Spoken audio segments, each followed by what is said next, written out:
Chapter 820, Thief of Cleopatra's Cursed Tomb. We were over in Shanghai, China. One of the largest and busiest cities in the world. It was the second largest city in the world with 26.32 million people. We were there to visit and find out more about Qin's ancestral heritage. Nico, well, here we are. Shanghai, China. It sure is breathtaking. Shanghai is one of the busiest and largest cities in the world. Lana, it's amazing. Lola, I love learning about China. Lainey, we all do. Bella, this is my first time over in China. Qin, mine too. It's where I'm descended from. We promised to find out what Qin's ancestry is. Lincoln, that's cool. We went to the Shanghai Family Archives building. Let's see what we got here. I looked up Qin Qing's info and it revealed a magnificent family tree. It showed that she was descended from the Qin dynasty back in the 6th century in 575 AD. And we made an incredible discovery as well. We saw that she was descended from Mulan. Lincoln, wow. Mulan is Qin's ancestor? Riku, to Qin, I didn't know Mulan was your ancestor. Qin, hard to imagine. Mulan was the greatest hero in all of China back during the Han Dynasty 2000 years ago. Lori, Mulan is literally more than that. She is the bravest woman ever in Chinese history. She saved everyone from the ruthless Han, Shan Yu. Lenny, she totes did. Qin, hard to imagine that I'm descended from royalty here in China. China has a lot of history that dates back to 10,000 BC. Making it one of the longest known countries in the world. Egypt is number 2.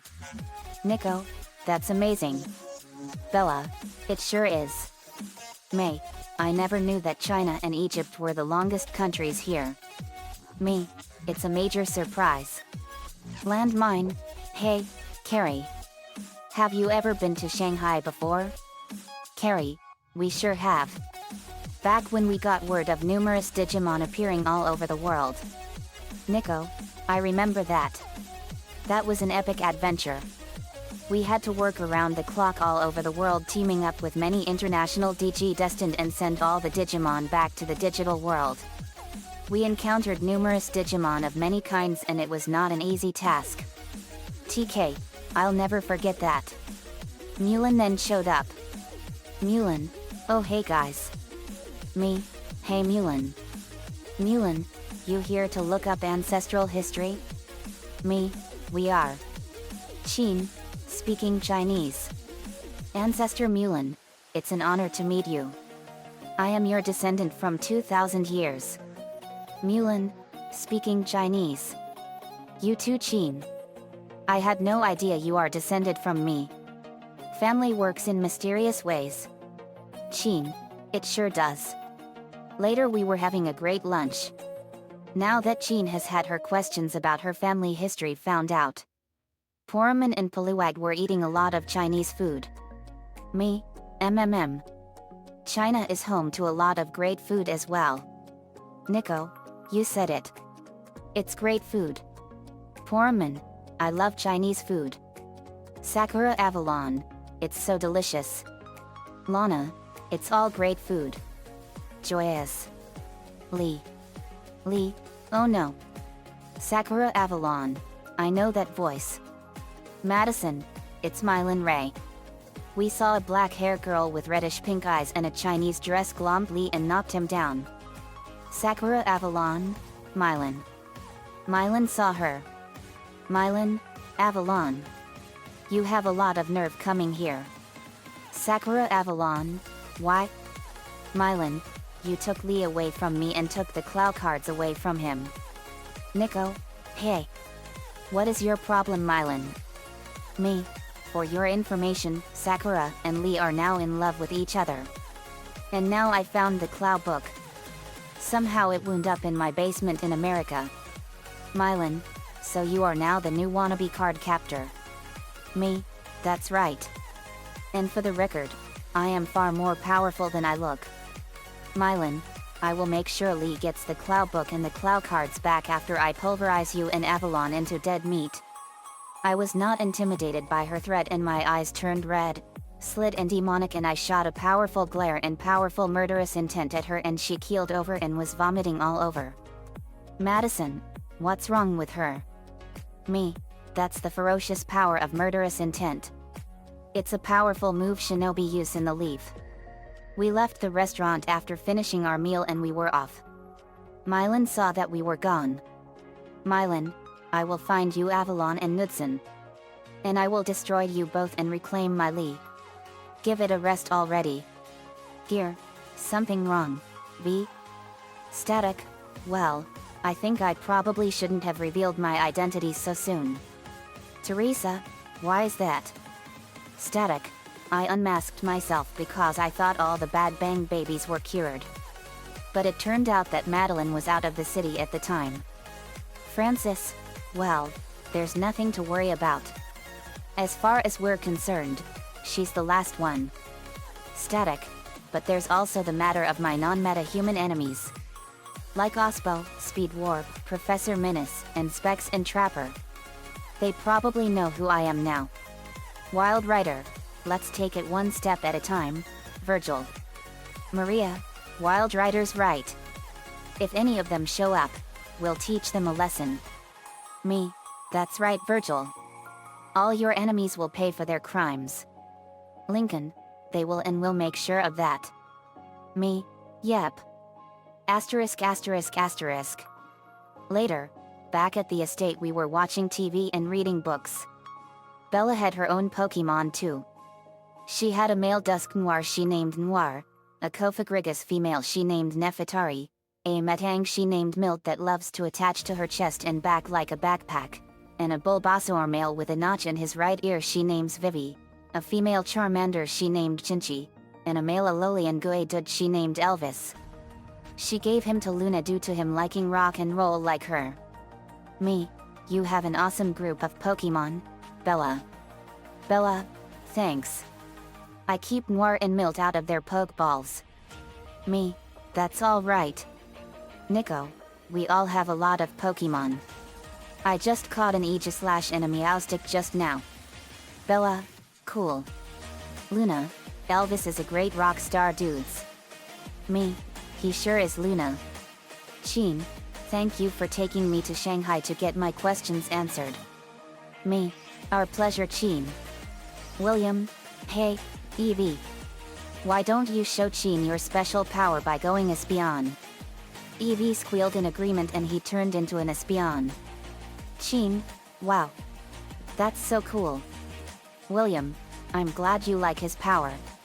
Evie has the power to change into any of his 8 evolutionary forms. Bella, that is so cool. Then the alarm went off. Me, uh-oh. We went to the computer and we saw that the Sphinx is about to be defiled for the great treasure of the tomb of Cleopatra 7. Nico, the tomb of Cleopatra? Cody, that tomb is supposed to be cursed. Lord Anubis said that before Cleopatra died in 41 BC she cursed that tomb with a terrifying curse that would unleash the army of the undead. It has 1,000 mummified warriors ready to awaken and defend Egypt's last great treasure. Me, whoa. Cleopatra lived 2,100 years ago and she was called the last of the pharaohs. Lainey, where is Cleopatra's treasure buried? Me, it says it's right underneath the Great Sphinx. Sam SL, I remember seeing the Great Sphinx. It was amazing. Lana, it was amazing. But who is after the treasure? Me, I have a strong feeling I know who. I typed in some info and found out that it was being sought out by notorious treasure thief Amelia von Butch. Asterisk asterisk asterisk. She encountered Mystery Incorporated when she decided to go after the treasure of Cleopatra, hidden under the Sphinx. However, she and her crew ran right into Velma Dinkley's ghost of Cleopatra plan to protect the treasure. After avoiding the army of the undead and watching her henchmen seemingly be turned to stone, she finally reached the crown. In grabbing it, however, she set off a trap, flooding the tunnels. Amelia made it out of the Sphinx only to be caught in a prearranged trap set up by Fred, and have the crown snatched by AAA's Hawk. Asterisk asterisk asterisk. Me, Amelia von Butch. Nico, who is she? Me, she's a notorious treasure thief. She wants to steal the golden crown of Isis so that she can sell it on the world's black market.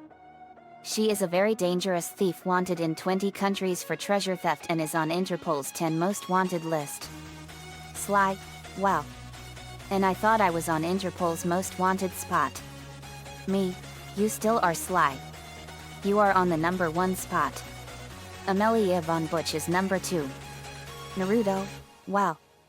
She must be really dangerous. Me, she is bro. According to this, is also a destroyer of tombs and is responsible for destroying the tombs of many ancient figures all over the world. She is very good at covering her tracks. But we are gonna make sure that Butch and her lackeys get a one-way ticket to prison for eternity. Let's head to Egypt, guys. We were off to Egypt. Asterisk asterisk asterisk. Cairo, Egypt. Asterisk asterisk asterisk. We arrived in front of the Great Sphinx in Cairo, Egypt, and we saw Amelia von Butch's helicopter and a bunch of jeeps there. We were running fast. Me, they're here. And they went into the Sphinx. We went into the Sphinx and went into the tomb. We saw that it was an ancient tomb loaded with hieroglyphs and pictures of what Cleopatra's life and story was like. Me, it's the tomb of Cleopatra. Cody, this is incredible. For almost 2,100 years it was hidden. Lori, these hieroglyphs must tell about Cleopatra's life. Me, they do. Cleopatra was the last of the pharaohs of Egypt. After the Roman Empire declared war Egypt back in 32 BC, Rome overwhelmed all of Egypt and brought an end to the pharaoh reign. Lincoln, wow. Me, it was horrible. Lola, who was the most famous of all the pharaohs of Egypt. Me, the most famous of the pharaohs was King Tutankhamun. Cody, King Tut was widely known all over Egypt and the world. Me, he lived 3,400 years ago from 1,341 to 1,323 BC. He died at a really young age. Lainey, wow. Lana, how did he die? Me, no one knows. That's considered one of the greatest mysteries in the world. But they think he died from a broken leg. Nico, really? Me, yet. But they still don't know. It's a big mystery dating back to 3,400 years ago. Cody, King Tut's death is a major mystery. Not even the gods of Egypt know what happened to him. Then we heard voices. Me, voices. We snuck in and in the tomb we saw Amelia von Butch and with her was two of Ben's old enemies, Thunder Pig and Exoskull. Asterisk asterisk asterisk. Thunder Pig. He was first seen in the More Things Change, Part 2, as a member of Siphon's gang. He was instantly defeated by Armadillo. In special delivery, he came to Ben's house and tried to kill him for eating his father. Ben said that he is not the person he is looking for and defeated him as Echo Echo. In Rad, someone throws him and Bud Light out of the black hole. In Mud is Thicker Than Water, he, along with the other thugs, attacked a plumber ship.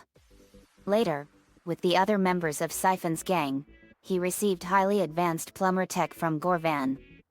After the plumbers and Ben arrived, he was defeated by Crash Hopper. In Cough It Up, he, along with several other bounty hunters, was hired by Siphon to get him a precious item. He was defeated by Spider Monkey and later banned from Undertown by Argit. In Blukik and Dryba Go to Area 51, he escaped from his cell and attacked Ben for eating his father. He was defeated by Lily. In No Honor Among Brothers, he defeated a bouncer at the Golden Fist tournament but didn't make it to the finals. He was later amazed by an alien kid's strength. In Universe vs. Tennyson, he got out from jail thanks to Chedsmith but was taken back after Perk Up Chuck ate his flail and spit it onto him. Before they could have put him back to his cell, Chadsmith helped him once again, much to Ben's annoyance. In Clyde 5, he and Liam attacked Ben, Rook, and Clyde to get back the Mark 5 nanoshift-enabled exo-armor. After Clyde rubbed Liam's neck and made him fall asleep, Thunderpig started to panic and stated that Clyde was a wizard. He grabbed Liam and ran away. In the black hole, after Liam woke up, Thunderpig told him that he is out since nobody told him that he was going after a wizard. Exoskull. In Ben 10,000, Exoskull mistook young Ben as XLR8 for his future self and attacked him, but was soon after easily defeated by the older Ben as XLR8. Exoskull reappeared in Special Delivery, where he was seen attending Siphon's auction in order to obtain the Dwarf Star. In Fight at the Museum, Exoskull and Subdura are hired to steal a valuable artifact for Maltruant. Exoskull gives Subdura 2 chances to steal the artifact through her artistic methods. However, after she was thwarted a second time by Ben Tennyson and his associates, Exoskull insisted on doing things his way. He launched a devastating attack on the museum where the artifact was stored, and continued to pose a threat despite being immobilized by grav attack. Eventually, he and Subdura escape with their prize and met with Maltruant to deliver it. In It's a Mad Ben world, Part 1, Exoskull and Subdura rob an emporium and are confronted by Ben and Ben 23. Though they manage to escape, the Bens follow them to the warehouse where Maltruant is hiding. During their second battle, Maltruant's chronocog is activated, and they are all transported to Mad Ben's dimension. A short while after, they battle with the Bens once more over Maltruant's key. Both Exoskull and Subdura are defeated by the Clockwork/Technobubble combination but are pulled away by Maltruant after he is reunited with his key. In Let's Do the Time War Again, Exoskull and Subdura attack Ben and Rook, keeping them busy while Ian steals a pair of Time Beast eggs. In Secret of Dos Santos, he follows Ben, Rook, and Kai as they enter the Temple of the Sky. After the trio discovers Maltruant's mainspring, Exoskull attacks them. He is defeated, but both he and the mainspring are pulled away by Maltruant. In the end of an era, he infiltrates Plumber headquarters and steals the Dwarf Star from Argit, using its power to demolish his Techodons.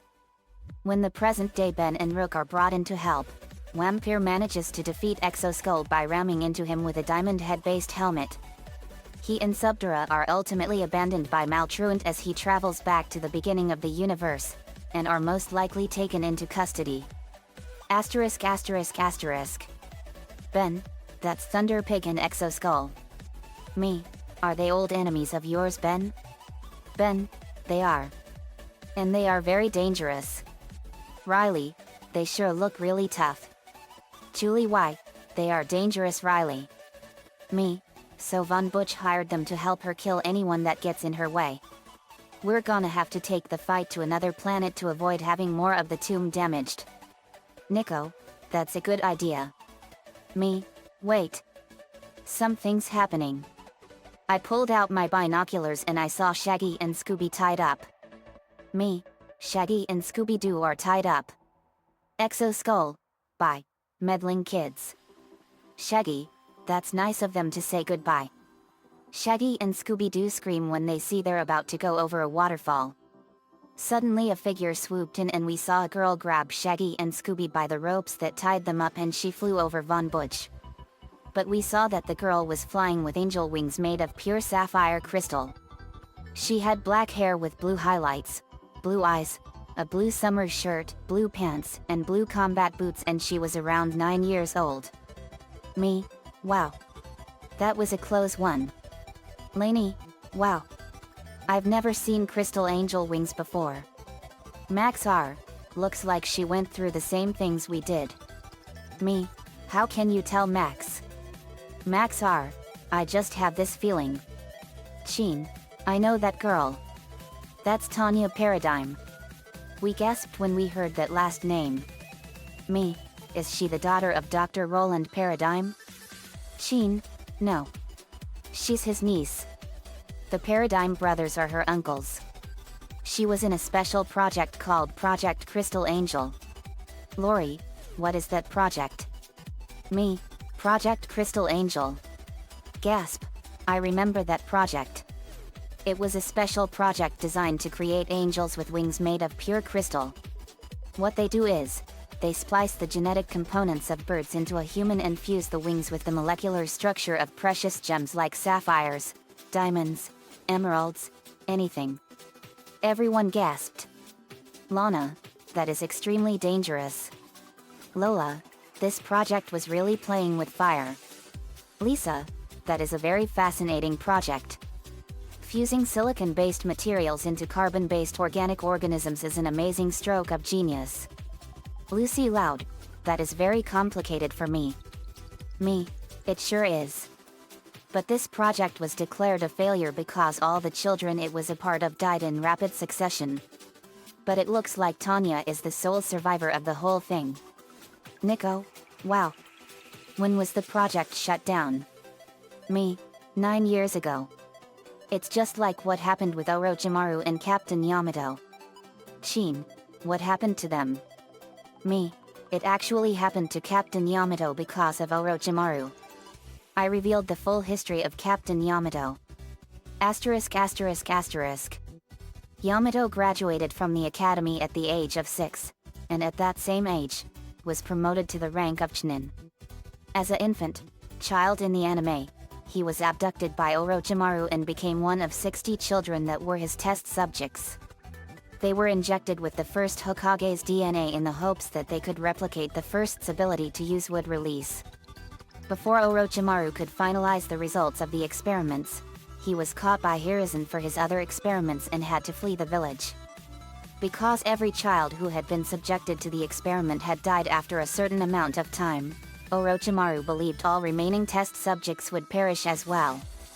In actuality, this boy was the lone survivor and found himself endowed with an unquantified wood release and likewise the first's abilities to control tailed beasts. In the anime, while contained in a test tube, he was fully conscious of his surroundings, watching in horror as other children died from failed experiments. Not wanting to die all by himself, he used his wood release to escape. He was soon afterwards found by Dan's Shimura. Having lost all memory of who he was, the boy was taken in by Dan's, where he was recruited into the Anvyu's root division under the code name Kino. Having high hopes for Kino, Dan's began to personally train him as a root operative. He also gave Kino a scroll containing the secrets and various techniques of the wood release. As Hiruzen Sarutobi began to resume his post as Hokage after Minato Namikaze's untimely passing, Dan sent root members, including Kino, to assassinate the third. However, Kakashi, a recent recruit to root, warned the Hokage and went in his place. Kakashi quickly defeated Kino, but chose to spare him in the belief that he would become a valuable ally in the future. After the battle, Kino began following Kakashi from afar. Kino later informed Dance of Orochimaru's defection from Konoha and was instructed to meet up with Orochimaru at an underground cave that secretly housed the Iberi clan.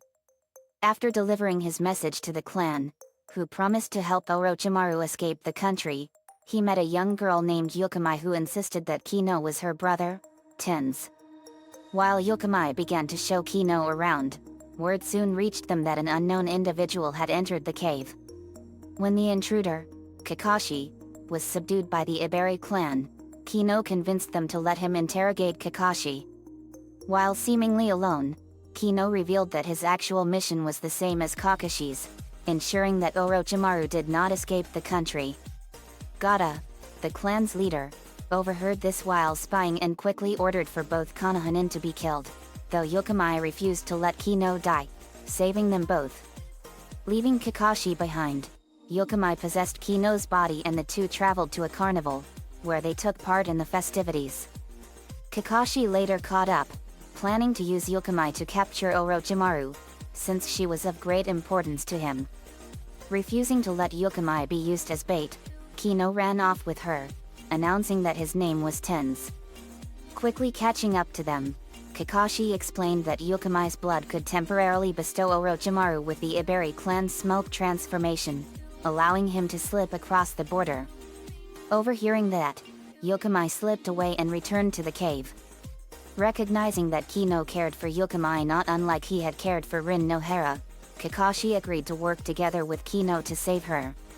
Upon returning to the cave, the two discovered that Orochimaru had killed the Iberi clan and captured Yukamai. The spirits of the Iberi guided Kino and Kakashi to Yukamai, causing Orochimaru to flee. Yukamai's body then began to destabilize, but the spirits of the Iberi used their power along with Kino's wood release to restabilize her ability. Kakashi decided to leave and not report anything about the Iberi or Root's involvement. Yukamai, no longer needing to fear the wind, parted ways with Kino to see the world, while the latter was happy to know that he did have the power to save people. 3 years later, Dens, fearing that his transplanted Sharingan would eventually go blind from its overusage, assigned Kino and Kainato to steal the Sharingan from Kakashi as a substitute. Kino found Kakashi while on a mission to investigate one of Orochimaru's abandoned labs. While initially working alongside Kakashi, he quickly attacked the older shinobi. As Kakashi tried to reason with him that friends should not kill each other, Kino retorted that comment, knowing that Kakashi killed his friend Rin. Enraged that Kino believed Kakashi killed her on purpose, Kakashi quickly overpowered him, telling Kino that she died because he couldn't protect her, making Kino remember the other test subjects he wanted to save. Refusing to kill Kino as he still viewed him a friend and ally, Kakashi instead chose to take him to the third Hokage. Before he could, one of Orochimaru's snake experiments escaped its test tube and attacked the duo. As Kino was taken captive, Kakashi managed to slay the creature. While saving Kino, the creature's corpse began emitting a poisonous vapor which quickly infected Kakashi. Kino got Kakashi out safely and, having accepting Kakashi's words, Kino gave Kakashi an antidote and chose to abandon his mission, leaving Kakashi a message of it. Upon returning to Dens, the elder was furious at Kino's blatant choice to defy his orders. While Kino insisted that Root should not target fellow Konoha members as they are allies, Dens countered by stating that Root exists as a separate section of Konoha. Remembering the feelings of friendship from Yukamai, Kino ultimately decided that Root's philosophies were not for him. Disgusted at Kino's new view, Dens knocked him out with his Sharingan, ordering his men to have Kino's cursed seal activated. As Kino was prepped for the operation, Kakashi arrived and freed him. The two were quickly surrounded by Dens and several Root members. Before Dens could act, the third Hokage appeared, vouching for Kakashi's unsanctioned arrival and convincing Dens to give Kino over to him, though Dens refused to remove the cursed seal on Kino's tongue. Later, Kino was reassigned to Team Aro under Kakashi's command. Joining his new squad, Kino was given a warm welcome to his new allies and insisted by Kakashi that he go by his chosen name of Tens, which he happily agreed to. During this time in the Anbu, he served under the guidance of Kakashi and learned much from him, developing great respect for his captain. 2 years after joining Team Aro, a new Anbu was added to their team, Itaki Uchiha, who was the youngest Anbu of all time. While many on the team members questioned the wisdom of allowing someone so young to join Anbu, Tens and Kakashi took a great interest in the prodigy's talents. 2 years later, Tens was shocked to learn that Itaki was made an Anbu captain while being even younger than Kakashi was. He and Kakashi were then approached by Ijao Huzuki, who would act as Itaki's replacement for Team Aro. Later, Team Aro was mobilized to intercept the planned coup d'état, which was however already stopped by the slaughter of the clan. As they began gathering the corpses, Dens told them that the culprit was their former comrade Itaki. Sometime after the genocide, Tens tried to comfort Kakashi, who was saddened by his inability to help or even understand his former friend. Later, after Kakashi was honorably discharged from Anbu and reassigned as a Genin sensei, Tens went to meet with his former captain, noting a positive change in Kakashi's demeanor from his new position. As Tens continued his career in Anbu, he would come to have the best performance record of any Anbu serving under the third Hokage. In the anime, when Team 10 and Naruto Uzumaki were given a B rank, potentially A rank, mission of rescuing the son of Adami, SH, who was an ally to the Land of Fire, Tsunade called for Yamato. Because of rumors about there being suspicious activity going on in the land of this where Team 10 was heading, she had Yamato secretly tail the younger Konohanin in the event things became S-rank danger and also gather any information possible. Later, after Team 10 completed the initial phase of their plan, capturing SH, the nation was suddenly attacked by Akatsuki. Yamato took action and destroyed several of Sasori's puppets. Despite his help, the nation ultimately fell to the Akatsuki's attack. With Team 10's mission still going to return SH home, Yamato tailed them until they crossed the country borders.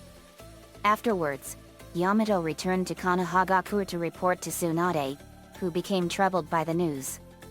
******. Chin, that's awful. But I'm glad he is helping you when needed. Naruto, that is a small sense of deja vu. Sakura, it sure is. Chin, but the good news is that Tanya is not like her twisted uncles. She is doing everything in her power to destroy her uncle's evil plans. And we killed her uncle Dr. Luther Paradigm. Now let's defend the treasure from this monster. We swooped down and landed in front of Von Butch. Von Butch, Team Loud Phoenix Storm. Amelia Von Butch. Kevin Levin, to Exo Skull and Thunderpig never thought me and Ben would see you morons again. Spider-Man, to Exo Skull you from Finland or something. Thunderpig, Nat. Me and Skull have always been aliens. Exo Skull, but I wish I was from Finnish. Cause when I start a beatdown, I always finish it.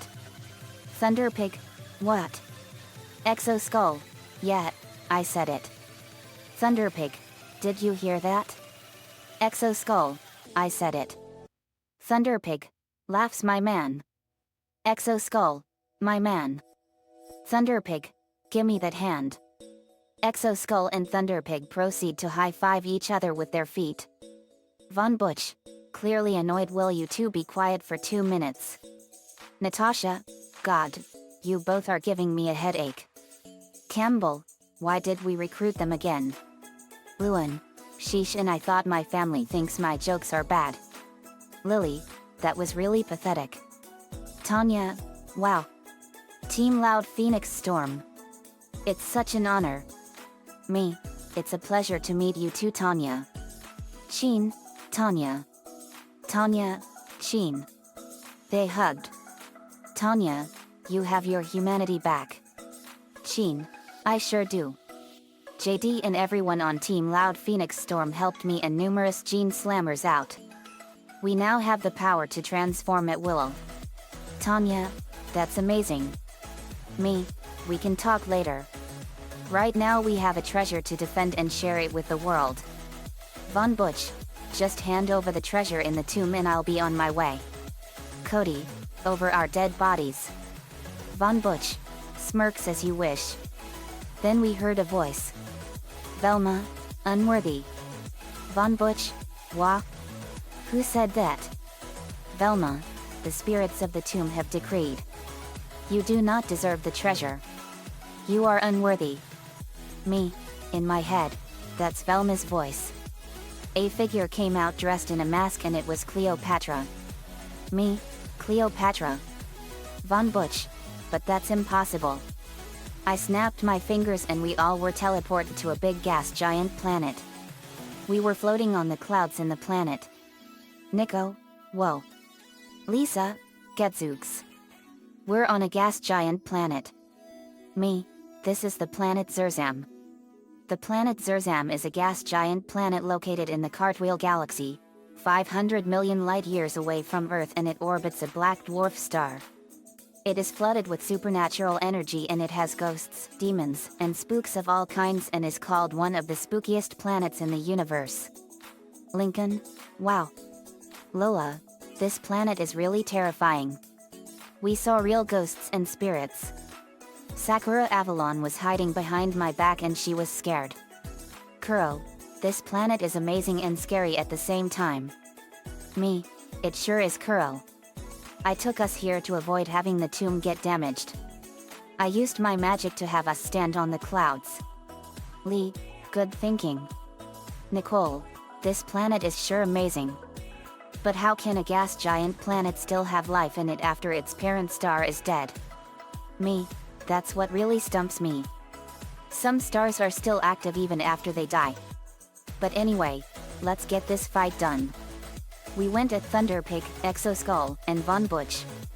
Ben, to Thunderpig and ExoSkull, this time, you two are gonna stay in the null void. I punched Thunderpig in his nose and knocked him down. Me, let me show you some good friends. I pulled out the Sword of Omens. I held the hilt up to my eyes. Me, thunder. Thunder. Thunder. Thundercats. Hoo-hoo. I held the sword blade up to the air. The eye turned into the symbol of the Thundercats formed in the jewel, and a red beam of light fired from the blade, and the symbol of the Thundercats was projected into the sky, and it roared ferociously.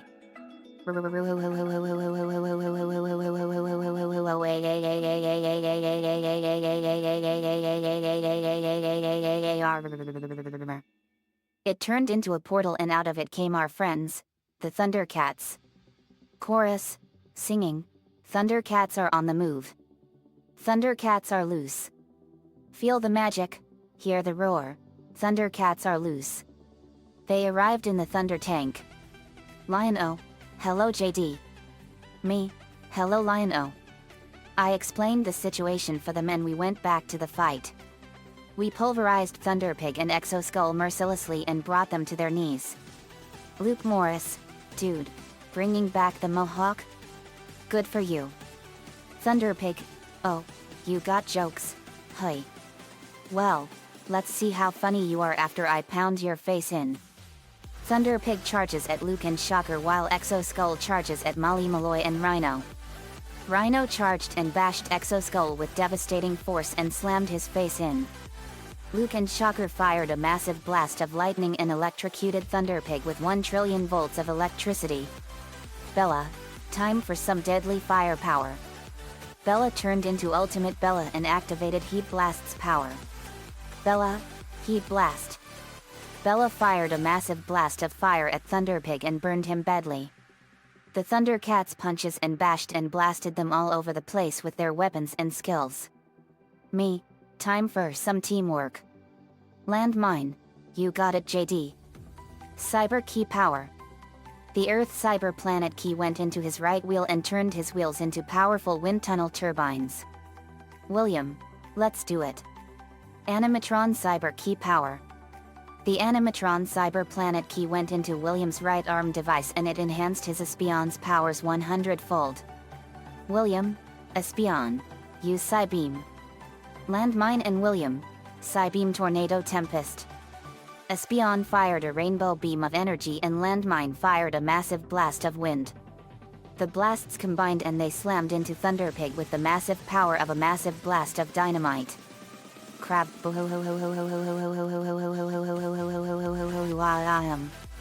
Me, time to make sure you stay in the null void forever Thunderpig. I grabbed him and stripped him of his powers. Now he was as weak as a toothpick. I threw him into the null void after I opened up the portal. Wild Rider, time for some action. Cyber Key Power. The Earth Cyber Planet Key went into his back and it enhanced his scattershot laser gun 100-fold. Riku, let's do this. Giganteon Cyber Key Power. The Giganteon Cyber Planet Key went into his right arm device and it enhanced his Keyblade powers 100-fold. Wild Rider and Riku, Dark Fire Scattershot Barrage. Wild Rider fired a powerful scattershot laser blast and Riku fired a massive blast of dark fire and the blasts combined and they hit ExoSkull and burned him and damaged his cybernetic parts. Me, you are never gonna be welcome on our planet. I grabbed ExoSkull and stripped him of his powers and made him as weak as a toothpick. I opened the portal into the null void and threw him in. Me, that's it for them. Kevin Levin, okay. If ExoSkull and Thunderpig end up getting out of the null void again, I'm gonna lose it. Me, don't worry Kevin. They will be placed into the maximum security section of the prison and kept under 24/7 watch. Kevin Levin, good. Me, now it's time to show Von Butch the power of our final smashes. Cody, you got it boss. This is for messing with Egyptian history. Nephthys airburst hurricane. Cody fired a massive blast of wind and it turned into a massive tornado and it blew Von Butch around with incredible force. Velma, you will never get the treasure of Cleopatra. Physics equation strike. Velma fired a powerful energy stream that showed a very complex math equation and it slammed into Von Butch and exploded, knocking her out. The area reverted back. Me, it's over for you, Von Butch. I pulled out some handcuffs. Natasha and Campbell were tied up and arrested and I slapped the cuffs on Von Butch. Nico, Amelia Von Butch, you have failed this city and this world. Interpol arrived after we brought them out of the tomb and she and her lackeys were arrested. Cody, to the viewers, Egypt's history has to be shared with the whole world and not be sold on the black market. If you do that, we will find you and bring you to justice. Me, that's right. Tanya, it was so cool how you stopped that wretched woman. Sheen, thanks Tanya. Velma, thanks for helping us, JD. Me, anytime Velma. I'm glad we got here in time or else Shaggy and Scooby would have been seafood. Laughs, get it guys? Seafood? Shaggy, seafood? We laughed at my joke. Luan, laughs, good one JD. Me, thanks Luan. Amelia Von Butch was condemned to 15,234 years in the Lake Vostok prison without parole. She was a disgrace to archaeologists and treasure hunters everywhere. Nicole punched her in the face and gave her a nasty black eye that would last a year. We went back home after giving all of the treasure of Cleopatra to the museums of the world. Tanya now lives at the estate. Asterisk asterisk asterisk. In the middle of the city, there was a massive marathon going on. However, I saw something wrong happening. I kept my eye on one runner and she was going back and forth around the race in a 5-minute interval. Me, something is really wrong here. I sense a Clow card here. I called Kuro. Me, the loop card? Kuro, that's right. Loop is behind this. It attached itself to the street and turned it into a loop. Me, you mean like a repeated cycle? It has the power to bend the space-time continuum. Kuro, that's right. Me, how can I see where it is? Kuro, you can't see it until it becomes untied. Me, that's gonna be like finding a needle in a haystack. Wait. I saw a strange red line on the street. Me, I see a glowing red line. I stuck my hand through it and it showed that it was at the street a mile back leading up to my current position. Me, I found it.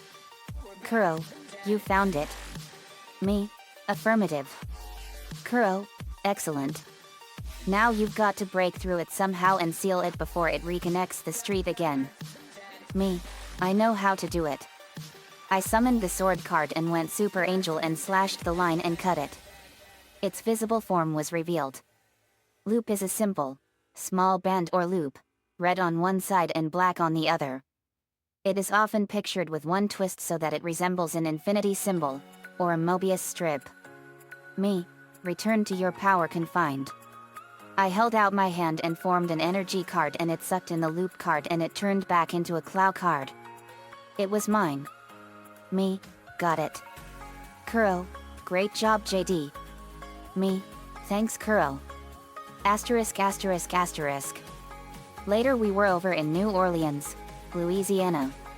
We were there to pay our respects to the people that lost their lives during the most costliest and strongest hurricane in the 2005 Atlantic hurricane season, Hurricane Katrina. It was August 29, 2019, the 14th anniversary of Hurricane Katrina. Over 1,836 people dead and $125 billion in damage. Asterisk asterisk asterisk. Hurricane Katrina was a Category 5 hurricane that made landfall on Florida and Louisiana in August 2005, causing catastrophic damage, particularly in the city of New Orleans and the surrounding areas. Subsequent flooding, caused largely as a result of fatal engineering flaws in the flood protection system known as levees around the city of New Orleans, precipitated most of the loss of lives. The storm was the third major hurricane of the record-breaking 2005 Atlantic hurricane season, as well as the fourth most intense Atlantic hurricane on record to make landfall in the contiguous United States, behind only the 1935 Labor Day hurricane, Hurricane Camille in 1969, and Hurricane Michael in 2018. The storm originated over the Bahamas on August 23, 2005, from the merger of a tropical wave and the remnants of Tropical Depression 10. Early on the following day, the tropical depression then intensified into a tropical storm as it headed generally westward toward Florida, strengthening into a hurricane only 2 hours before making landfall at Hallandale Beach in Aventura on August 25. After very briefly weakening again to a tropical storm, Katrina emerged into the Gulf of Mexico on August 26 and began to rapidly intensify. The storm strengthened into a Category 5 hurricane over the warm waters of the Gulf of Mexico but weakened before making its second landfall as a Category 3 hurricane on August 29, over southeast Louisiana and Mississippi. As Katrina made landfall, its front right quadrant, which held the strongest winds, slammed into Gulfport, Mississippi, devastating it. Katrina caused extensive destruction and casualties. Overall, at least 1,836 people died in the hurricane and subsequent floods, making Katrina the deadliest United States hurricane since the 1928 Okeechobee hurricane. Severe property damage occurred in numerous coastal areas, such as Mississippi beachfront towns where boats and casino barges rammed buildings, pushing cars and houses inland. Water reached 612 miles, 1019 km, from the beach. The total property damage was estimated at $125 billion, 2005 US dollars, roughly 4 times the damage wrought by Hurricane Andrew in 1992, tying Katrina with Hurricane Harvey of 2017 as the costliest Atlantic tropical cyclone on record. Over 50 breaches and surge protection levees surrounding the city of New Orleans, Louisiana was the cause of the majority of the death and destruction during Katrina. Eventually, 80% of the city, as well as large tracts of neighboring parishes, became flooded, and the floodwaters lingered for weeks. Most of the transportation and communication networks servicing New Orleans were damaged or disabled by the flooding, and tens of thousands of people who had not evacuated the city prior to landfall became stranded with little access to food, shelter, or basic necessities. The scale of the disaster in New Orleans provoked massive national and international response efforts. Federal, local, and private rescue operations evacuated displaced persons out of the city over the following weeks.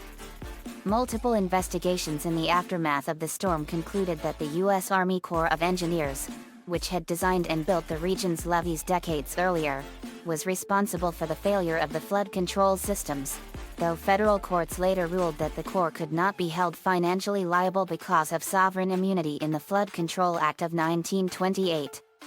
There were also widespread criticisms and investigations of the emergency responses from federal, state and local governments, which resulted in the resignations of Federal Emergency Management Agency, FEMA, Director Michael D. Brown and New Orleans Police Department, NOPD, Superintendent Eddie Compass. Many other government officials were criticized for their responses, especially New Orleans Mayor Ray Nagin, Louisiana Governor Kathleen Blanco, and President George W. Bush. Several agencies including the United States Coast Guard, USCG, National Hurricane Center, NHC, and National Weather Service, NWS, were commended for their actions. The NHC was found to have provided accurate hurricane forecasts with sufficient lead time. Hurricane Katrina formed as Tropical Depression 12 over the southeastern Bahamas on August 23, 2005, as the result of the merger of a tropical wave and the remnants of Tropical Depression 10 4 days earlier. The storm strengthened into Tropical Storm Katrina on the morning of August 24. The tropical storm moved towards Florida and became a hurricane only 2 hours before making landfall between Hallandale Beach and Aventura on the morning of August 25.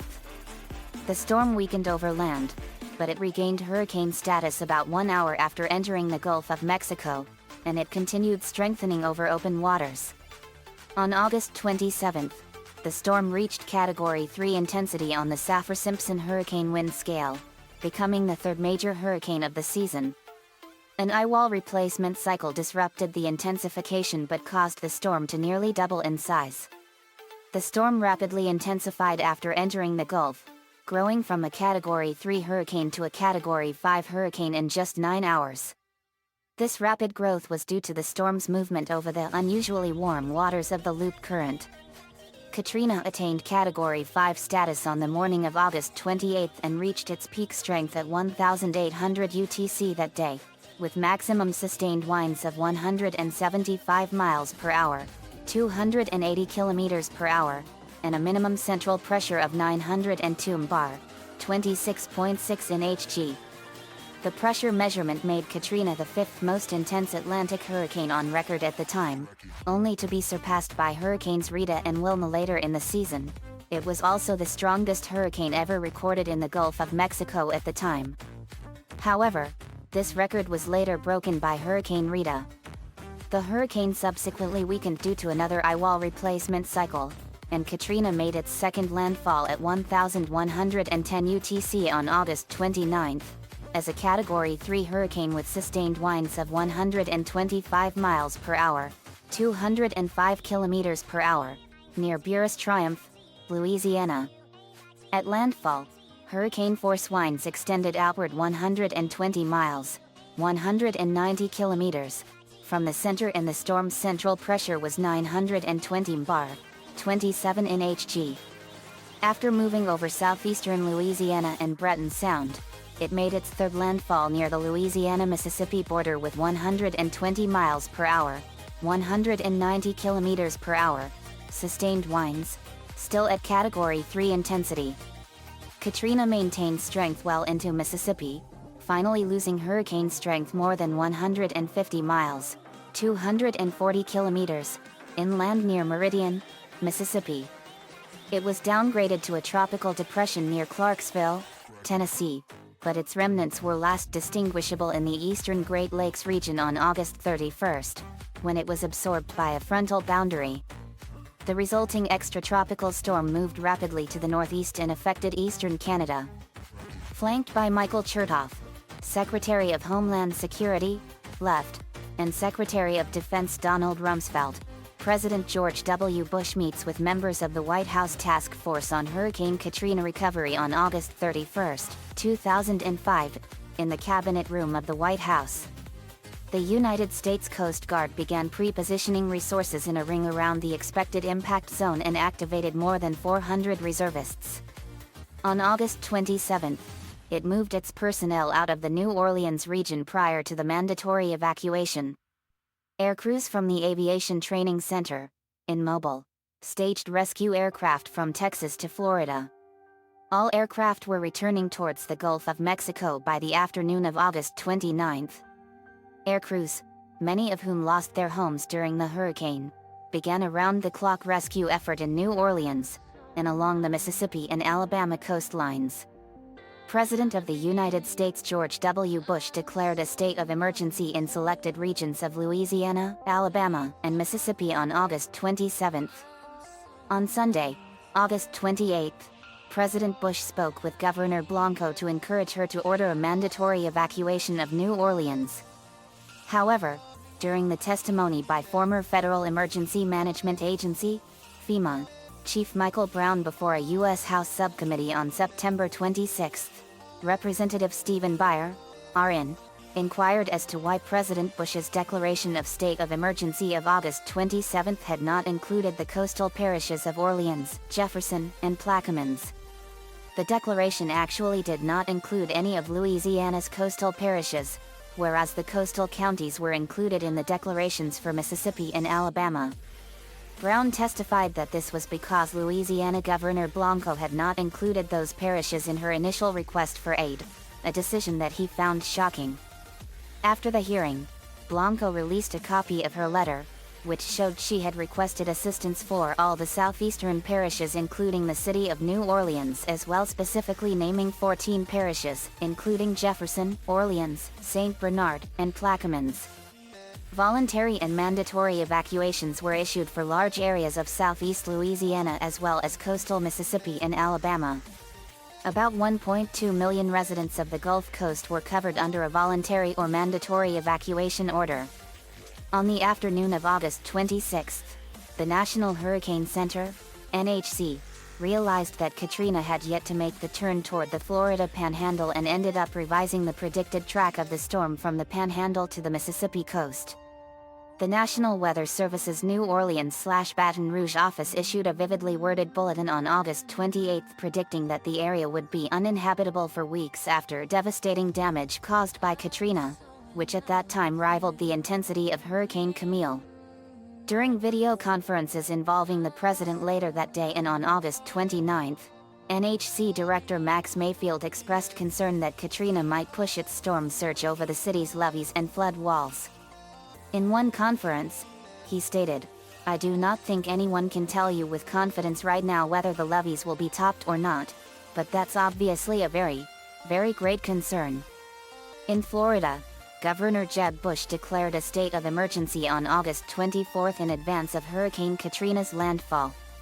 By the following day, Florida's Emergency Operations Center was activated in Tallahassee to monitor the progress of the hurricane. Before Katrina moved ashore, schools and businesses were closed in the Miami area. Cruise ships altered their paths due to seaports in southeastern Florida closing. Officials in Miami-Dade County advised residents in mobile homes or with special needs to evacuate. To the north in Broward County, residents east of the Intracoastal Waterway or in mobile homes were advised to leave their homes.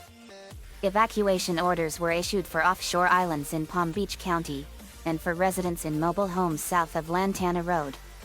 Additionally, a mandatory evacuation was ordered for vulnerable housing in Martin County. Shelters were opened across the region. 30 officials closed the Miami International Airport, Fort Lauderdale Hollywood International Airport, Key West International Airport, and Florida Keys Marathon Airport due to the storm. In Monroe and Collier counties, schools were closed, and a shelter was opened in Immokalee. On August 28, Alabama Governor Bob Riley declared a state of emergency for the approaching Hurricane Katrina.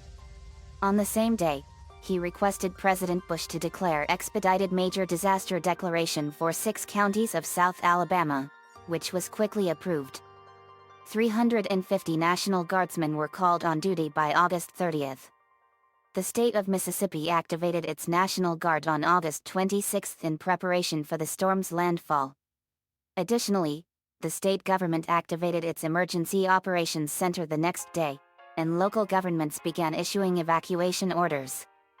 By 6 p.m. CDT on August 28, 11 counties and cities issued evacuation orders, a number which increased to 41 counties and 61 cities by the following morning.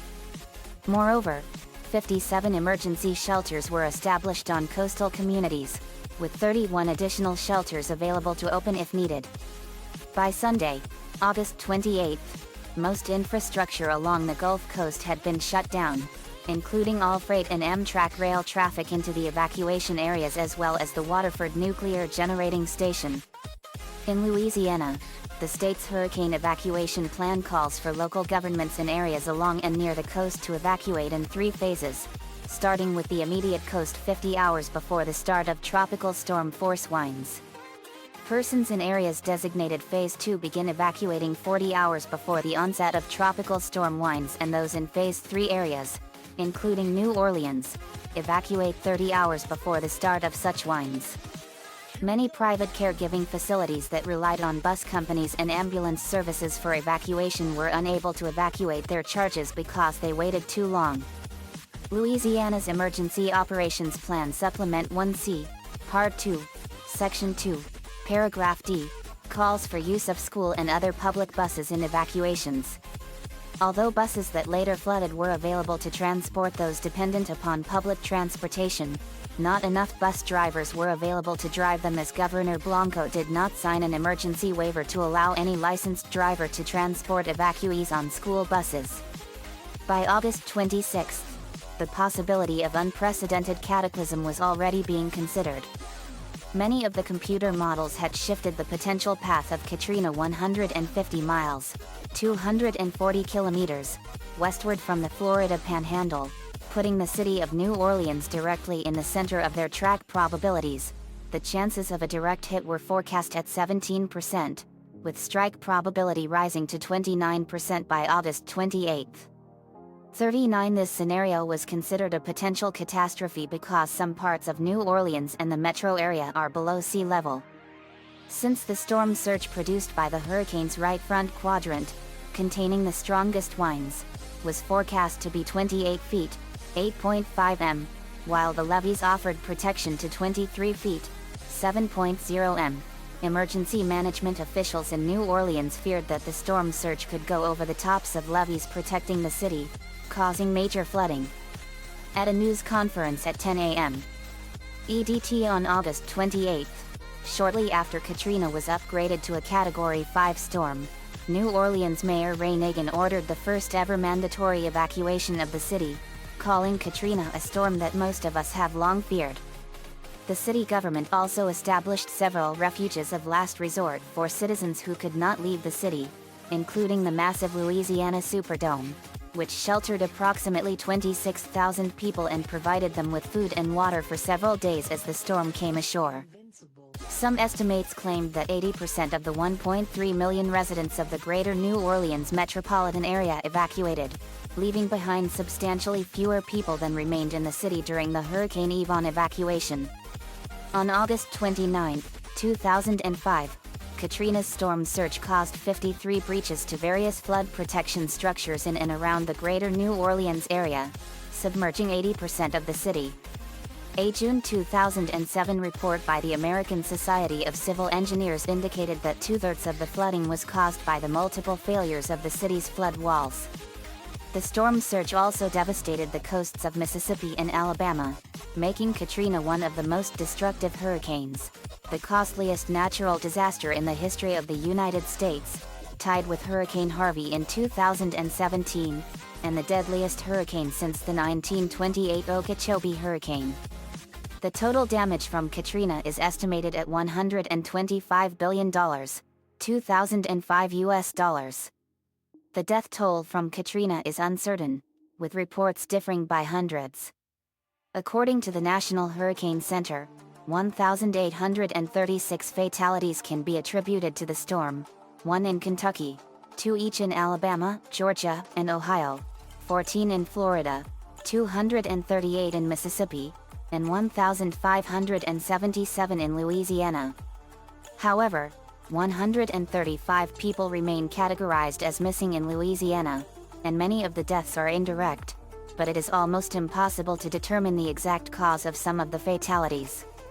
A 2008 report by the Disaster Medicine and Public Health Preparedness Journal indicates that 966 deaths can be directly attributed to the storm in Louisiana, including out-of-state evacuees, and another 20 indirectly, such as firearm-related deaths and gas poisoning. Due to uncertain causes of death with 454 evacuees, an upper bound of 1,440 is noted in the paper. A follow-up study by the Louisiana Department of Health and Hospitals determined that the storm was directly responsible for 1,170 fatalities in Louisiana. Federal disaster declarations covered 90,000 square miles, 230,000 square kilometers, of the United States, an area almost as large as the United Kingdom. The hurricane left an estimated 3 million people without electricity. On September 3, 2005, Homeland Security Secretary Michael Chertoff described the aftermath of Hurricane Katrina as probably the worst catastrophe or set of catastrophes in the country's history, referring to the hurricane itself plus the flooding of New Orleans. Hurricane Katrina first made landfall between Hallandale Beach and Aventura, Florida on August 25.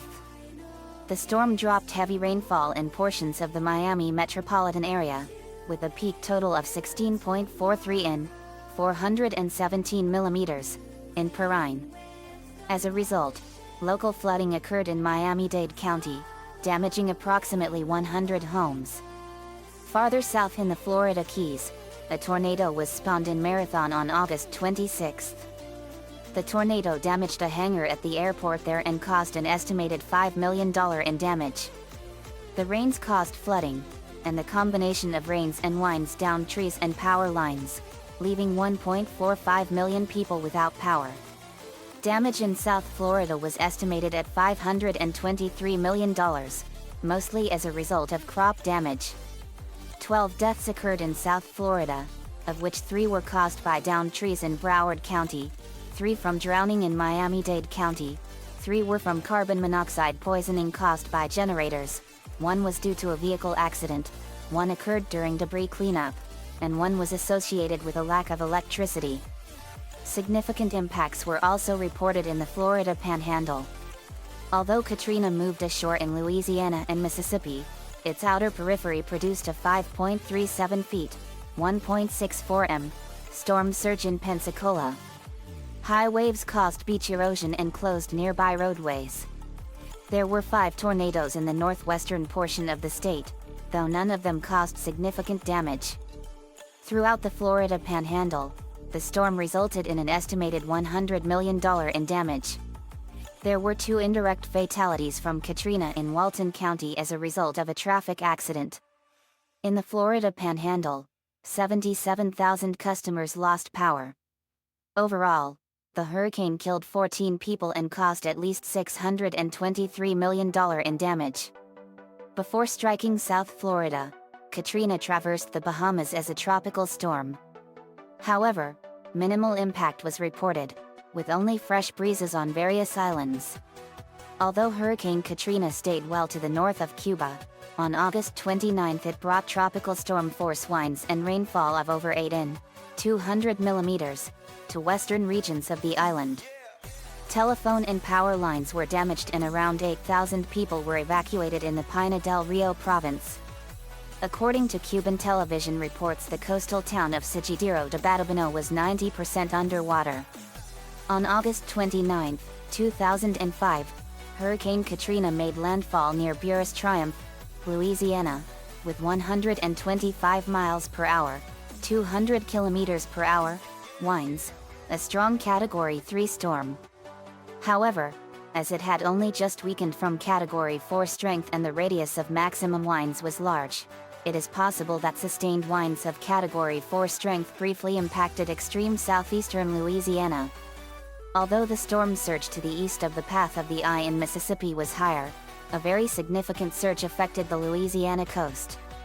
The height of the surge is uncertain because of a lack of data, although a tide gauge in Plaquemines Parish indicated a storm tide in excess of 14 feet, 4.3 m, and a 12-foot, 3.7 m, storm surge was recorded in Grand Isle.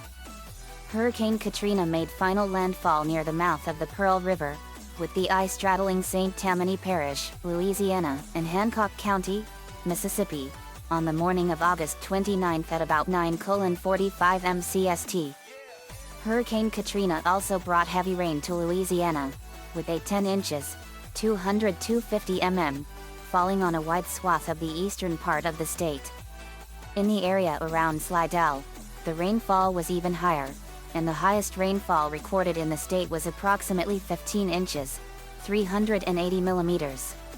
As a result of the rainfall and storm surge, the level of Lake Pontchartrain rose and caused significant flooding along its northeastern shore, affecting communities from Slidell to Mandeville. Several bridges were destroyed, including the I-10 twin-span bridge connecting Slidell to New Orleans. Almost 900,000 people in Louisiana lost power as a result of Hurricane Katrina. Katrina's storm surge inundated all parishes surrounding Lake Pontchartrain, including St. Tammany, Tangipahoa, St. John the Baptist, and St. Charles parishes. St. Tammany Parish received a 2-part storm surge. The first surge came as Lake Pontchartrain rose and the storm blew water from the Gulf of Mexico into the lake.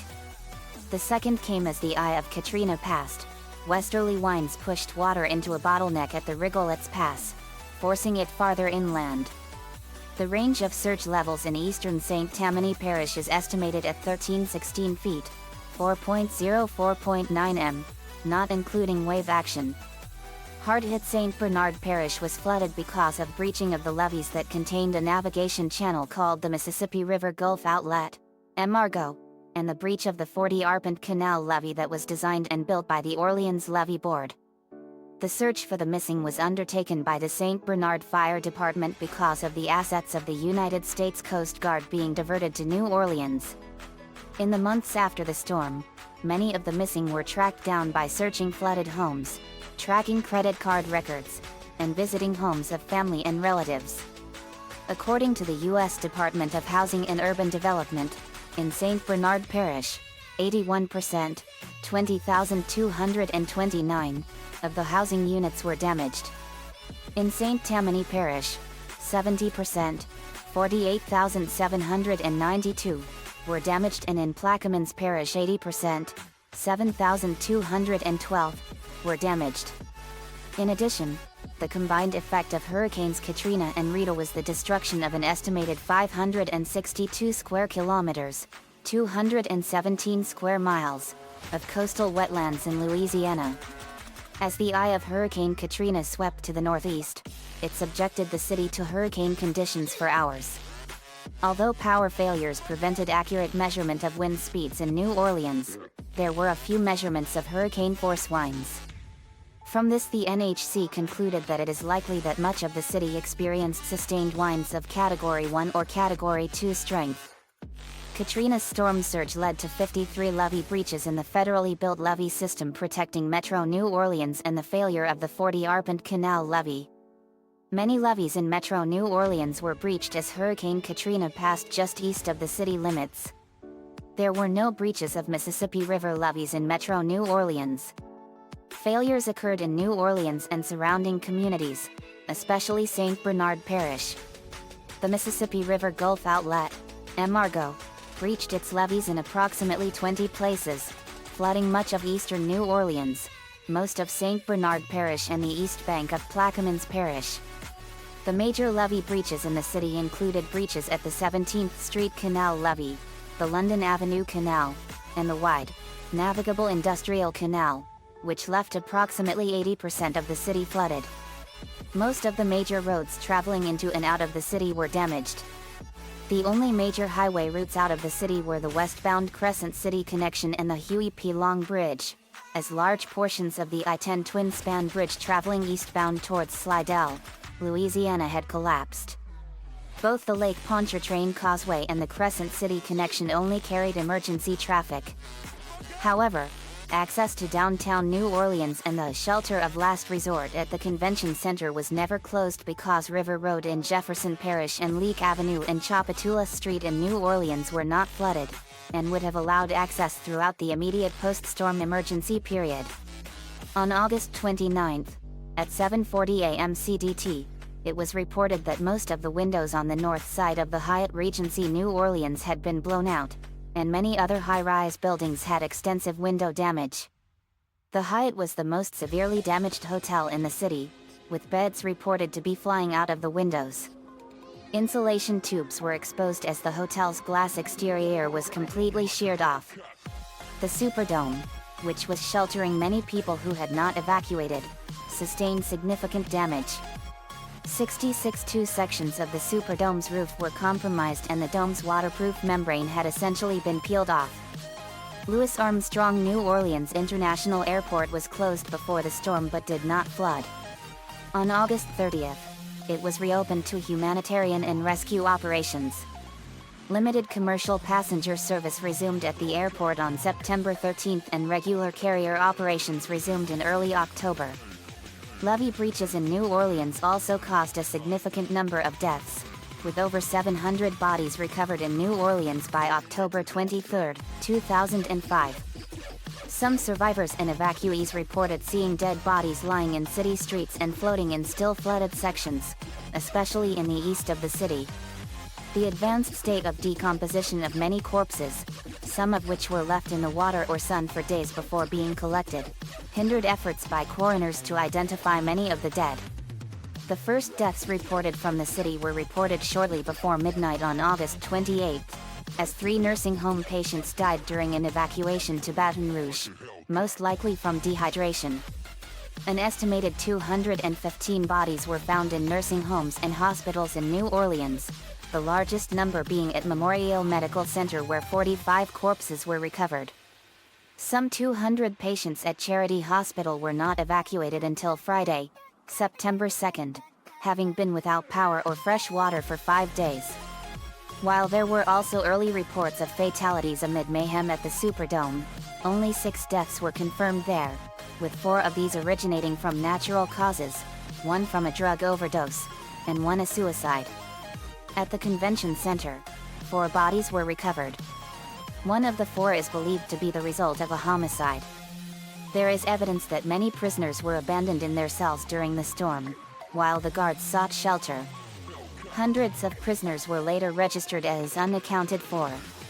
The Gulf Coast of Mississippi suffered massive damage from the impact of Hurricane Katrina on August 29, 2005, leaving 238 people dead, 67 missing, and billions of dollars in damage. Bridges, barges, boats, piers, houses, and cars were washed inland. Katrina traveled up the entire state, and afterward, all 82 counties in Mississippi were declared disaster areas for federal assistance, 47 for full assistance. After making a brief initial landfall in Louisiana, Katrina had made its final landfall near the state line, and the eyewall passed over the cities of Bay St. Louis and Waveland as a Category 3 hurricane with sustained winds of 120 miles per hour, 190 kilometers per hour. Katrina's powerful right front quadrant passed over the west and central Mississippi coast, causing a powerful 27-foot, 8.2 m, storm surge, which penetrated 6 miles, 10 kilometers, inland in many areas and up to 12 miles, 19 kilometers, inland along bays and rivers. In some areas, the surge crossed Interstate 10 for several miles. Hurricane Katrina brought strong winds to Mississippi, which caused significant tree damage throughout the state. The highest unofficial reported wind gust recorded from Katrina was one of 135 miles per hour, 217 kilometers per hour, in Poplarville, in Pearl River County. The storm also brought heavy rains with 10 inches, 250 mm, falling in southwestern Mississippi and rain in excess of 4 inches, 100 millimeters, falling throughout the majority of the state. Katrina caused 11 tornadoes in Mississippi on August 29, some of which damaged trees and power lines. Battered by wind, rain, and storm surge, some beachfront neighborhoods were completely leveled. Preliminary estimates by Mississippi officials calculated that 90% of the structures within half a mile of the coastline were completely destroyed, and that storm surges traveled as much as 6 miles, 10 kilometers, inland in portions of the state's coast. One apartment complex with approximately 30 residents seeking shelter inside collapsed.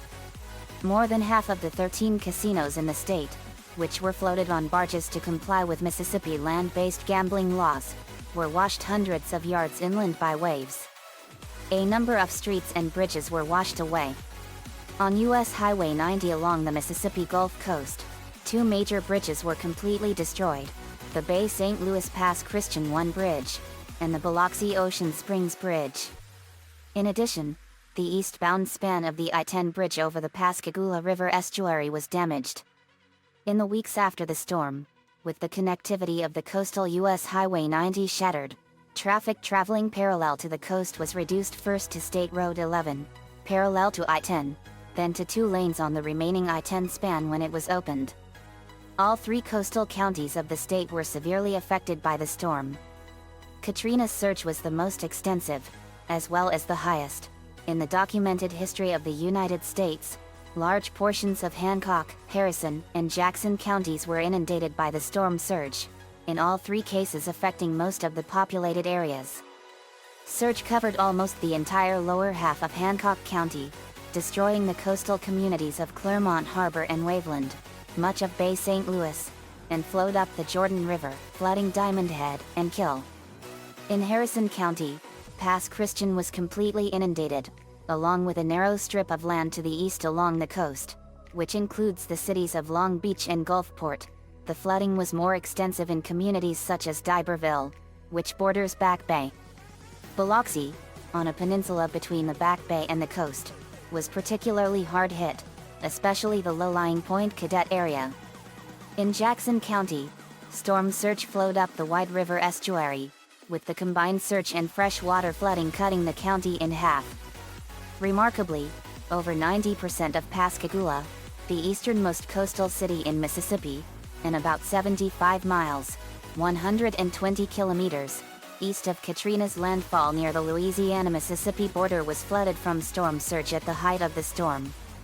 Other large Jackson County neighborhoods such as Porto Bay and Gulf Hills were severely damaged, with large portions being completely destroyed, and St. Martin was hard hit. Ocean Springs, Moss Point, Gautier, and Escatawpa also suffered major surge damage. Mississippi Emergency Management Agency officials also recorded deaths in Forest, Hinds, Warren, and Leake counties. Over 900,000 people throughout the state experienced power outages. Although Hurricane Katrina made landfall well to the west, Alabama and the Florida Panhandle were both affected by tropical storm force winds and a storm surge varying from 12 to 16 feet, 3.74.9 m, around Mobile Bay, with higher waves on top. Sustained winds of 67 miles per hour, 108 kilometers per hour, were recorded in Mobile, Alabama, and the storm surge there was approximately 12 feet, 3.7 m. The surge caused significant flooding several miles inland along Mobile Bay. 4 tornadoes were also reported in Alabama. Ships, oil rigs, boats and fishing piers were washed ashore along Mobile Bay. The cargo ship M/V Caribbean Clipper and many fishing boats were grounded at Baiula Battery. An oil rig under construction along the Mobile River broke its moorings and floated 1.5 miles, 2.4 kilometers, northwards before striking the Cochrane Bridge just outside Mobile. No significant damage resulted to the bridge and it was soon reopened. The damage on Dauphin Island was severe, with the surge destroying many houses and cutting a new canal through the western portion of the island. An offshore oil rig also became grounded on the island. As in Mississippi, the storm surge caused significant beach erosion along the Alabama coastline. More than 600,000 people lost power in Alabama as a result of Hurricane Katrina, and 2 people died in a traffic accident in the state. Residents in some areas, such as Selma, were without power for several days. Northern and central Georgia were affected by heavy rains and strong winds from Hurricane Katrina as the storm moved inland, with more than 3 inches, 75 millimeters, of rain falling in several areas. At least 18 tornadoes formed in Georgia on August 29, 2005, the most on record in that state for one day in August. The most serious of these tornadoes was an F2 tornado which affected Heard County and Carroll County.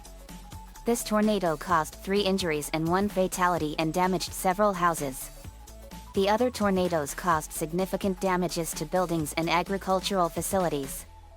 In addition to the fatality caused by the F2 tornado, there was another fatality in a traffic accident. Eastern Arkansas received light rain from the passage of Katrina. Gusty winds downed some trees and power lines, though damage was minimal. Katrina also caused a number of power outages in many areas, with over 100,000 customers affected in Tennessee, primarily in the Memphis and Nashville areas. In Kentucky, a storm that had moved through the weekend before had already produced flooding, and the rainfall from Katrina added to this. A 10-year-old girl drowned in Hopkinsville. Dozens of businesses were closed and several families evacuated due to rising flood waters. As a result of the flooding, Kentucky Governor Ernie Fletcher declared 3 counties disaster areas and a statewide state of emergency. Additionally, wind gusts up to 72 miles per hour, 116 kilometers per hour, resulted in some damage. Downed trees and power lines were reported in several counties in western Kentucky, especially Callaway and Christian counties. Overall, more than 10,000 utility customers in western Kentucky experienced power outages.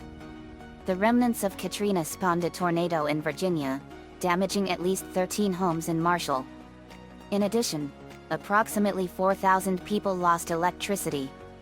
Over 76 millimeters, of rain fell in portions of West Virginia, causing localized flooding in several counties. At least 103 homes and 7 buildings suffered some degree of water damage. A number of roads and bridges were inundated or washed out. The remnants of Katrina produced locally heavy precipitation in northeast Ohio, ranging from about 2 to 4 in, 51 to 102 millimeters. Numerous streams and rivers overflowed their banks, forcing the closure of several roads, including Interstate 90 in Cleveland. 2 deaths occurred due to a flood-related automobile accident in Huron County. Additionally, hundreds of homes and businesses suffered flood damage. Katrina spawned 5 tornadoes in Pennsylvania, though none resulted in significant damage. Up to 5 in, 130 millimeters, of rain fell in western New York. Gusty winds also left approximately 4,500 people in Buffalo without electricity. The remnants of Katrina brought 3 to 6 in, 76 to 152 millimeters, of rain to portions of Massachusetts, causing flash flooding in Bristol and Plymouth counties. Several roads were closed due to floodwater inundation in Acushnet, Dartmouth, New Bedford, and Wareham, including Route 18 in New Bedford. Very minimal impact was reported in Rhode Island, with winds downing a tree and 2 electrical poles in the city of Warwick. In Vermont, 2.5 in, 64 millimeters, of rain in Chittenden County caused cars to hydroplane on Interstate 89, resulting in many automobile accidents. The storm brought 3 to 5 in, 76 to 127 millimeters, of precipitation to isolated areas of Maine and up to 9 in, 230 millimeters, near Patton. Several roads were inundated or washed out by overflowing brooks and streams, including sections of US Route 1 and Maine Routes 11 and 159. Several structures and 1 parked vehicle were also affected by the waters. Wind gusts up to 60 miles per hour, 97 kilometers per hour, also impacted parts of Maine, felling trees and causing power outages in Bar Harbor, Blue Hill, Dover Foxcroft, Sedgwick Ridge, and Sorrento. In Canada, the remnants of Katrina brought rainfall amounts in excess of 3.94 in, 100 millimeters, to many locations between the Niagara Peninsula and the St. Lawrence River Valley. Severe local flooding occurred in Quebec, forcing the evacuations of dozens of homes in some communities as rivers began overflowing their banks and sewage systems were becoming overwhelmed by the influx of precipitation. Inundated and washed out roads, including Route 138 along the north shore of the St. Lawrence River, Route 172 north of Tadoussac, and Route 385 near Forestville left several communities isolated for at least a week. The economic effects of the storm reached high levels. The Bush administration sought $105 billion for repairs and reconstruction in the region, which did not account for damage to the economy caused by potential interruption of the oil supply, destruction of the Gulf Coast's highway infrastructure, and exports of commodities such as grain. Katrina damaged or destroyed 30 oil platforms and caused the closure of 9 refineries. The total shut-in oil production from the Gulf of Mexico in the 6-month period following Katrina was approximately 24% of the annual production, and the shut-in gas production for the same period was about 18%. The forestry industry in Mississippi was also affected, as 1.3 million acres, 5,300 square kilometers, of forest lands were destroyed. The total loss to the forestry industry from Katrina is calculated to rise to about $5 billion. Furthermore, hundreds of thousands of local residents were left unemployed. Before the hurricane, the region supported approximately 1 million non-farm jobs, with 600,000 of them in New Orleans. It is estimated that the total economic impact in Louisiana and Mississippi may eventually exceed $150 billion. Forensic accountants were involved in the assessment of economic damages resulting from this catastrophe. Katrina displaced over 1 million people from the central Gulf Coast to elsewhere across the United States, becoming the largest diaspora in the history of the United States. Houston, Texas, had an increase of 35,000 people. Mobile, Alabama, gained over 24,000, Baton Rouge, Louisiana, over 15,000, and Hammond, Louisiana, received over 10,000, nearly doubling its size. Chicago, Illinois received over 6,000 people, the most of any non-southern city. By late January 2006, about 200,000 people were once again living in New Orleans, less than half of the pre-storm population. By July 1, 2006, when new population estimates were calculated by the U.S. Census Bureau, the state of Louisiana showed a population decline of 219,563 or 4.87%. Additionally, some insurance companies have stopped insuring homeowners in the area because of the high costs from Hurricanes Katrina and Rita, or have raised homeowners' insurance premiums to cover their risk. Asterisk asterisk asterisk. Me. It's awful what happened back then. Lori, I know. Hurricane Katrina destroyed much of New Orleans. Nico, that was terrible. Me, it was the strongest hurricane of the 2005 season. Lisa, Hurricane Harvey of 2017 was also of equal damages and is tied with Hurricane Katrina of 2005. Me, they dealt $250 billion in damages over the course of 12 years. It's just horrible that hurricanes pack so much destructive power. Lily, how is a hurricane formed? Me, they are massive storms that are over 500 miles wide and over 50,000 feet high. In order for them to form, the water temperatures around the summer and fall has to be heated up to 82 Fahrenheit. Warm moist air rises over these hot spots and creates bands of thunderstorms. The wind pushes storm systems westward and swirls them around low pressure beneath the clouds. When a spinning wheel of thunderstorms gathers strength by feeding on moisture and heat, they become tropical storms. When wind speeds reach 74 miles per hour, a hurricane is born. When you look at a hurricane from the ground, it looks like a massive spinning and swirling wall of clouds coming right at you. A hurricane's architecture is highly organized. Rain bands up to 300 miles long converge on the hurricane's most violent sector, the eye wall. The eye wall can have winds of up to 200 miles per hour and they spiral upward. And the eye of a hurricane is the calmest part of the storm. And downdrafts of dry air create an eerie calm. Lori, that is scary. Lenny, totes. Luna, it's hard to imagine that hurricanes pack that much power. Me, hurricanes get all their power from warm water and very high moisture. That's their engines that get them going. Lainey, have you ever experienced a Hurricane JD? Me, back 4 years ago in 2015. Hurricane Joaquin in the Bahamas. Lincoln, wow. What was that like? Me, it was terrifying. Flashback. Me, narrating. I was standing on the beaches of San Salvador Island in the Bahamas and I was out in the middle of Hurricane Joaquin's eye wall.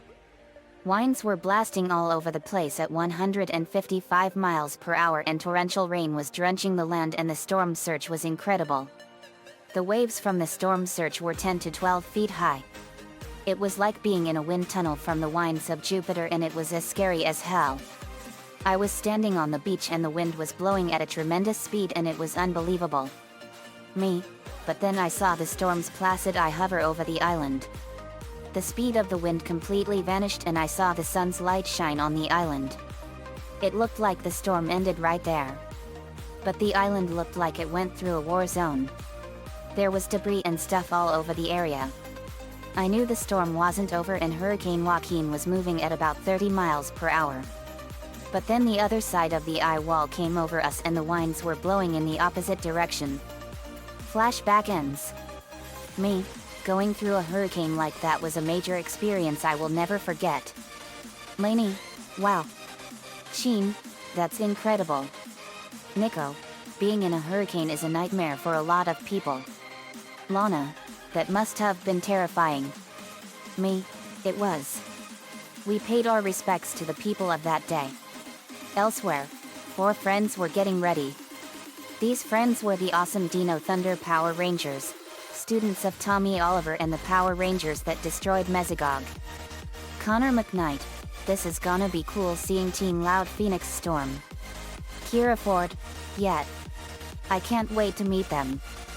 Connor McKnight. Ready guys? Dino Thunder Power Rangers. Dino Thunder. Power up. Ha. A blinding flash of light was seen as the camera zoomed out. The end. Asterisk asterisk asterisk. Another fanfiction complete and another villain of Scooby-Doo brought to justice. Amelia Von Butch of Scooby-Doo in Where's My Mummy was a very bad girl that was bad enough to make my blood boil. I did this chapter as a tribute to those affected by Hurricane Katrina on August 29, 2005. It was a horrible day back then and I was in high school back then. No, I did not experience a hurricane firsthand in real life. That would be a nightmare. The super high winds and the torrential rain and violent storm surges would be powerful enough to kill me. Today is August 30th and I was intending to do the tribute yesterday but it slipped my mind. Nico-chan11 gave me the ideas for this one. Thanks man as usual. The next Clow card is the song card. Get ready to have a great song contest. Let me know what you all think. I'm gonna take a break until Sunday to rest my brain for a while before I continue the next chapter. See you all next time.